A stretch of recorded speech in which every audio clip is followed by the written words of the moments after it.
To my existing audience, this is my attempt at getting people from outside the industry into the industry, so bear with me for a minute. Now, OnePlus is a company that strives to create an enthusiast product, and they optimize their component selection to drive the price of the product down so they can offer a much higher value, and that's exactly what they've done here once again. When you pick up this phone and you use it, there's really not much you miss about any other flagship model. There are a couple of features that do distinguish the higher priced phones from this phone, like the camera, but I'm going to get to that in a minute. I'm actually recording this with my original OnePlus One phone. That's why the focus is kind of going in and out, because the camera was kind of finicky on the OnePlus One.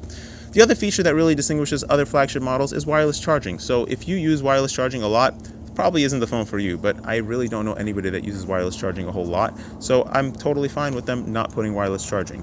Switching up from the OnePlus 3 definitely did have some downsides, but also a couple of upsides which are really nice. First and foremost, OnePlus is a company that really delivers a bare bones Android experience, and it's really appreciated for that. So the phones in general are just a little bit more snappy than most other phones that I've used.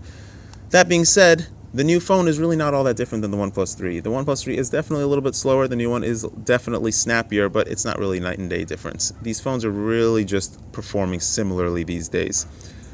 The annoying things about switching up was the fingerprint sensor, for one thing. This is the first phone I've had that has a fingerprint sensor on the back, and it is kind of annoying to have to pick up the phone to turn it on and do anything with it.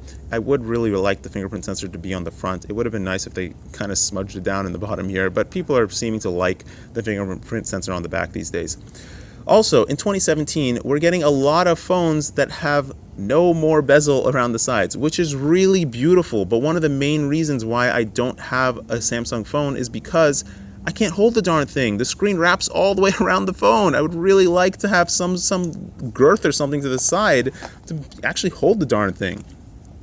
That being said, the phone is thinner than the previous OnePlus 3, which honestly, I don't care. I don't know why these companies still do not just bulk up the phone 1 millimeter and give us an extra 1,000 milliamps of battery so that we can go for 2 days on a charge instead of barely 1 day. And now you're probably wondering what this thing is sitting over here. Now, the rest of this video, I'm going to switch to the OnePlus 5T right now. And now you're looking at video directly from the OnePlus 5T, which, gosh, I just noticed something extremely annoying now. The field of view is much narrower than even the 4+ year old OnePlus One. That is very annoying, especially for me when I make videos that are so close up. I really want that wide field of view. Gosh, that's super annoying. Well, the video camera and the camera in general is definitely not the strong point on this phone, except for the fact that when you compare it to the OnePlus One that you were just looking at, which is a 4+ year old phone, it's not really all that different. It's not exactly a night and day difference. Yes, of course, it's a lot better, but I think these companies are putting a lot of emphasis on camera and camera quality when it's really not that different.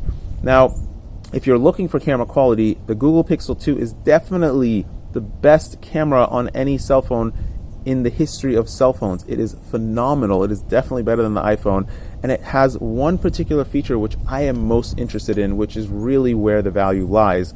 It is optical image stabilization coupled with electronic image stabilization on top of Google's machine learning, which takes control of the electronic image stabilization to give you a video feed that even if you're running around with the phone, it looks like the phone is on a perfect gimbal. It's really, really incredible. So that's that about the phone. Now I'm going to tell you a little bit about this thing. So this is not your regular drone. You fly these things very differently than a Phantom or those little white things that you've seen. We actually wear a pair of goggles. They look like this, and you see exactly what it sees when you're flying around. So it feels like you're sitting on the quad as you soar around the sky, which is awesome. I hope you find the rest of this video enjoyable. Feel free to ask anything you like in the comment section below. I try to answer all my questions. And please, please, please, don't forget to floss your teeth. Yeah, floss your teeth. Thanks for watching. Bye.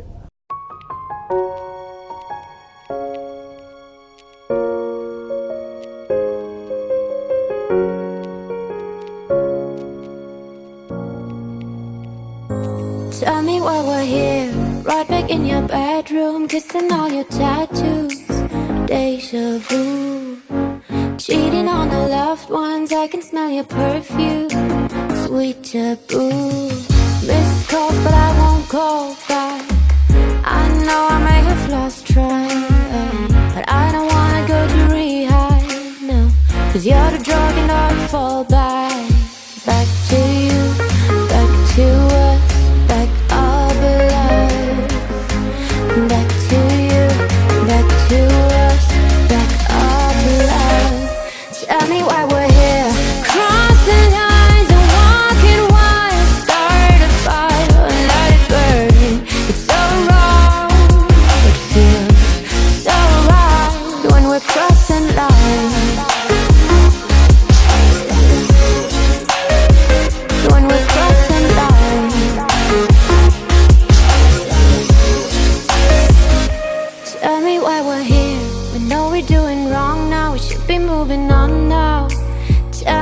we're still here, looking for a comeback, even though we know that we won't last. Missed calls, but I won't call back. I know I may have lost track, but I don't wanna go to rehab, no, 'cause you're the drug and I fall back.